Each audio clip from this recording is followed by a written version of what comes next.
सभी भाइयान राम राम।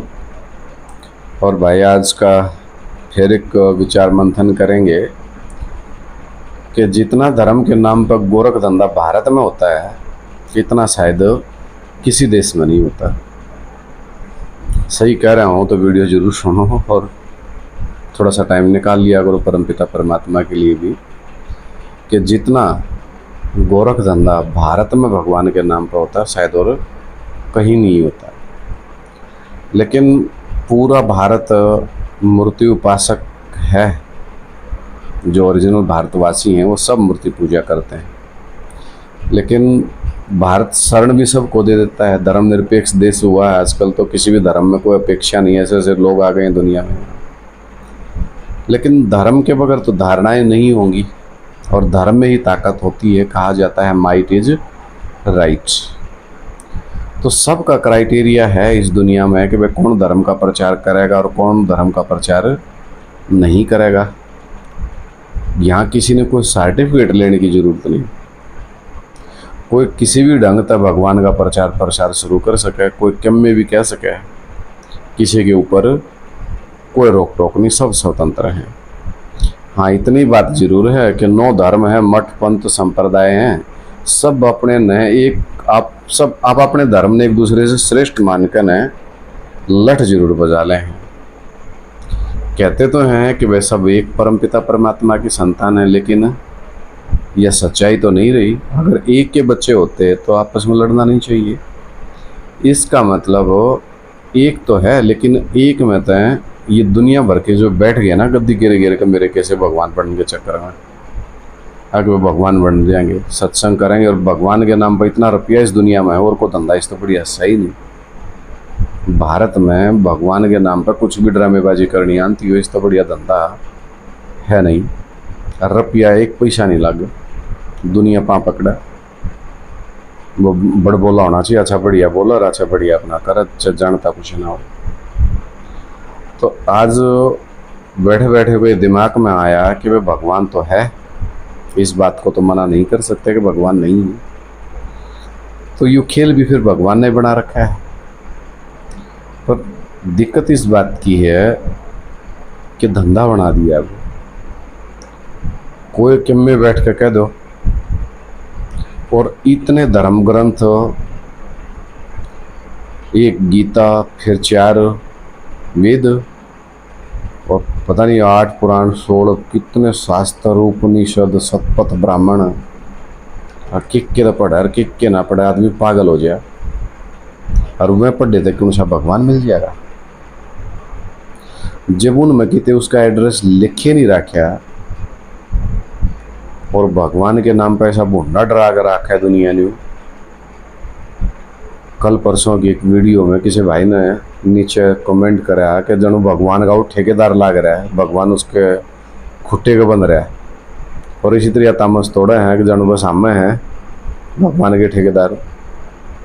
इन भगवान के ठेकेदारों का भी कोई कंट्रोल होना चाहिए, और उनका भी कोई क्राइटेरिया होना चाहिए कि भाई पहला ये कंडीशंस पूरी करो। तो साथियों, बड़ा विचित्र देश है अपना भारत। हम सबका सम्मान करते हैं, सबको इज्जत देते हैं, लेकिन जितना विदेशियों ने हमें ठगा, धोखेबाजी की, बार बार राजाई हमारे से छीन ली, 600 साल मुसलमान राज कर गए, 200-250 साल अंग्रेज राज कर गए।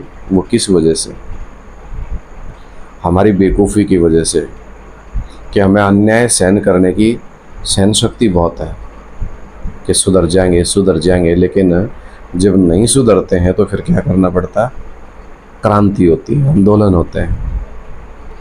तो आज फिर ऐसा महसूस होता है कि दुनिया कितनी अधर्म, अत्याचारी, अन्यायी बनती जा रही है, और धर्म के ठेकेदार बनकर न भगवान से मिलने का रास्ता रोक के बैठे हैं।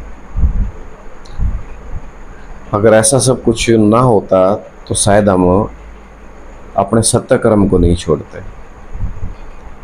फिर वही बात आ जाती है कि रावण के 10 मुख हैं, अपनी खुद की बुद्धि काम नहीं करती तो औरों से सलाह मशवरा कर लेने लग जाते हैं, उससे भी। तो फिर वो बात स्वाद ख़त्म हो जाता है। कहने का अभिप्राय ये है कि एक बात 10 में पूछेंगे तो 10 तरीके से समझ में आ गई, लेकिन ठीक तो एक ही होता है।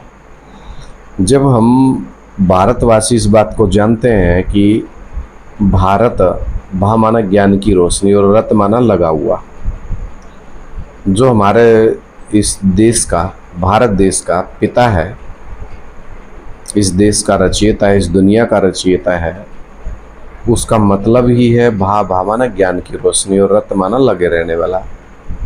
जैसे नारायण को कहते हैं, नार माना जल और आयण माना घर, जल घर, यानी कि जल ही जिसका घर है, यानी कि ज्ञान जल में रहता है हमेशा।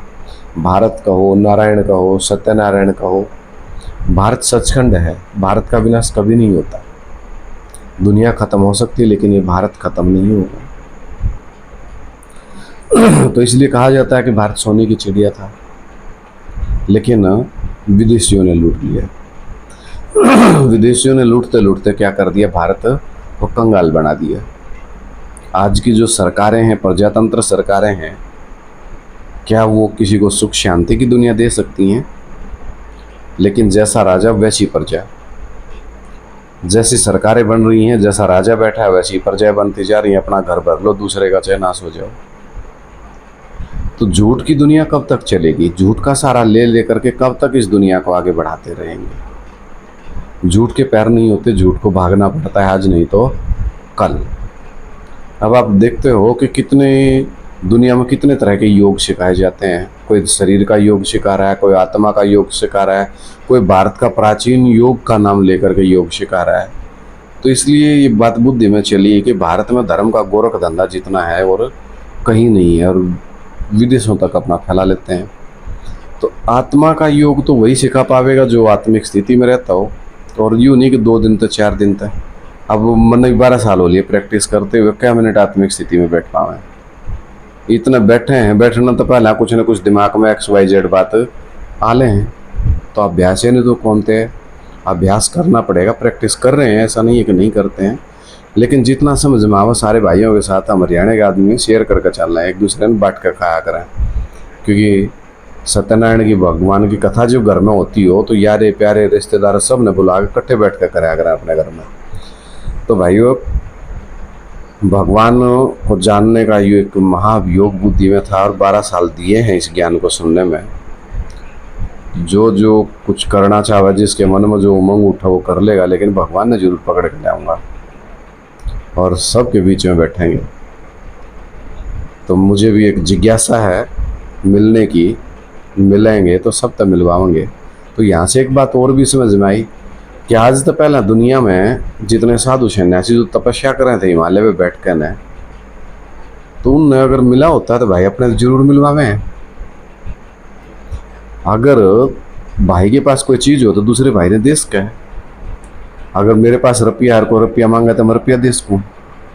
अगर कोई ज्ञान में चलता हो तो उसके पास ज्ञान हो तो वो ज्ञान दे सके है। अगर कोई भगवान में जानता हो तो मिलवा नहीं सकता, मिलवा सके है। तो मेरे के साथ घर था, रूस को भाज गया और 2-4 साल तपस्या करी। किसी ने जाकर देखा वो बड़ा भाई तपस्वी हो गया भाई। तो तपस्वी हो गया तो जाकर उन्होंने कोशिश करी, वो महाराज हो गया भाई, तो बड़ा साधु महात्मा है, कुछ मारते भी दे, भगवान से मिला दे। तो और तो कुछ समझ में आई नहीं। तो उसने क्या कर दिया, बखेड़े खड़े कर दिए कि सर्वव्यापी है भाई। कितने देखो सब में व्याप्त है, सब में व्याप्त होता तो फिर ढूंढने की जरूरत ना पड़ती। फिर वो आदमी बेवकूफ़ नहीं था जिसने सबसे पहले सोमनाथ का मंदिर बनाया। फिर मंदिर पे मंदिर, मंदिर पे मंदिर बनते चले गए। भगवान के भी बने और देवताओं के भी बने। तो क्यों आदमी मूर्ख थे क्या? वो मूर्ख वो नहीं थे। जो सन्यास धर्म है वो काफ़ी लेट आया है, 1400-1500 साल के बाद आया सन्यास धर्म। तो सन्यास धर्म जब आया तो इस सन्यासियों ने उल्टे बखेड़े करे, बाजे तो करता है उसके न, उल्टे बखेड़े खड़े कर दिए कि सर्वव्यापी है, कण कण में है। नहीं तो द्वापर के आदि में तो हम शिवलिंग के मंदिर में जाते थे। और जो मंदिरों को तोड़ने की बात करते हैं या मूर्ति पूजा का खंडन करते हैं और निराकारवादी हैं, वही हमारे शिवलिंगों को तोड़ते हैं और वही हमारे मंदिरों को तोड़ते हैं कि वो तो निराकार है, उसकी कोई मूर्ति नहीं होती। इन लोगों को मुंह तोड़ जवाब देना पड़ेगा कि उसकी मूर्त नहीं होती। अरे मूर्त नहीं होती तो हमारे शिवलिंग को अव्यक्त मूर्ति ना क्यों कहते हैं? अव्यक्त मूर्ति का मतलब होता है मूर्ति तो है लेकिन इन आंखों से नहीं देखी जा रही, अव्यक्त मूर्ति कहा जाता है।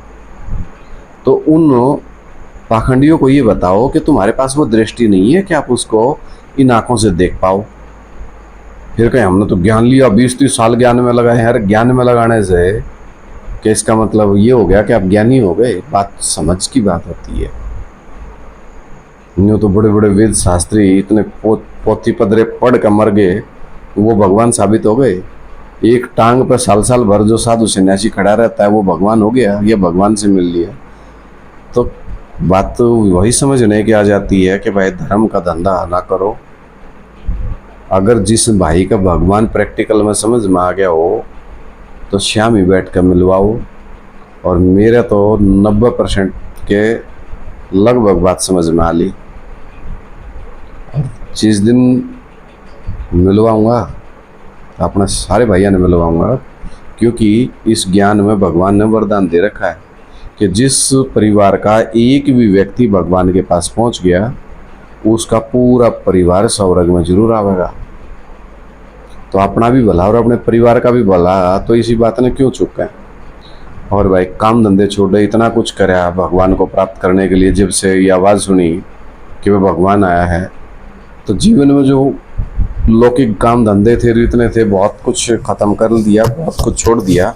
अब बचा के, अब तो एक का काम बच रहा है भाई, 12 साल खोलिए कि तो उसने पकड़ कर रहूँगा। कुछ छेड़ तो भगवान की पकड़ ली, छोड़ना कौन है। लेकिन जो लोग सिर्फ ये समझते हैं कि वो बिंदी हैं, वो सावधान हो जाओ। इस बिंदी के चक्कर बाबत दुनिया में बूंदी बिंद पिट जाएगी और समझ बात नहीं आवेगी कि या की होगी। क्योंकि भारत सचखंड है, भारत का जो रचयिता है, भारतवासियों का बाप है, वो अविनाशी है, अकाल मूर्त है, अकाल तख्त है। उसका शरीर भी इस दुनिया में कभी खत्म ना होता, वो महाकाल है। तो हमारे भगवान के बीच में कोई बढ़ेगा तो पीछे आ जाएगा। खाम खाए बिना माटी ना करे, इतनी दूर तक गंगा जल लाकर ना शिवलिंग पर चढ़ावे, तुम्हारे शिवलिंग ने नट जाओ और कि शिवलिंग कुछ नहीं है। ये कहो कि शिवलिंग के बारे में हमने ज्ञान नहीं है और भगवान के नाम पर गोरख धंधा शुरू कर दिया, खुद भगवान बन के बैठ गए, चुकुर दे के कुर्सी ढाल कर बैठ कर। और हमारे भारतवासी तो भोले भाले आदमी है, कोई आ जाओ हम उसका हाथ जोड़ लिया गया। लेकिन अब न्यू नहीं चलेगा, भगवान की बात आ गई भाई। दिमाग तक काम लो और बात न समझो और पूछो इन जो धर्म के ठेकेदार हैं, भाई कहता भगवान तब मिलवाओ और ना तो पूछड़ सीधी हो जाएगी। अब और बाट देखेंगे नहीं। न्यू कही थी 100 साल खातर आ रहा है, 88 साल तक जाली इतनी कितने पकड़ में आया नहीं। साल रह गए 12 और जब ये भी लिकड़ गए तो फिर न्यू को 2036 में विनाश हो जाएगा, बात गड़बड़ा जाएगी। तो जितने भी भगवान प्रेमी हैं वीडियो को सुन रहे हैं, बड़े प्यार से सभी लोग सुन रहे हैं और बैठे बैठे के बुद्धि में पे 12 साल से ज्ञान सुन रहा है तो सबके साथ मिल बांट ले। नहीं तो कल न लोग स्वार्थी कहेंगे, वह जिन ढूंढा तीन पाइयाँ अब ढूंढने की कोशिश कर रहे हैं और मिल गया तो कल न फिर क्या कहोगे कि बाप आप ले गया। भाई जितना मिल लिया उतना सारे भाइया तो बताने लग रहा हूँ। जो रास्ते का रोड़ा है वो रोड़ा ने भी हटाओ, रास्ते का रोड़ा दिखने लग रहे साफ स्पष्ट है। निराकार ने बैठ के शिवलिंग को मानते नहीं, शंकर महादेव को मानते नहीं और राम को मानते नहीं।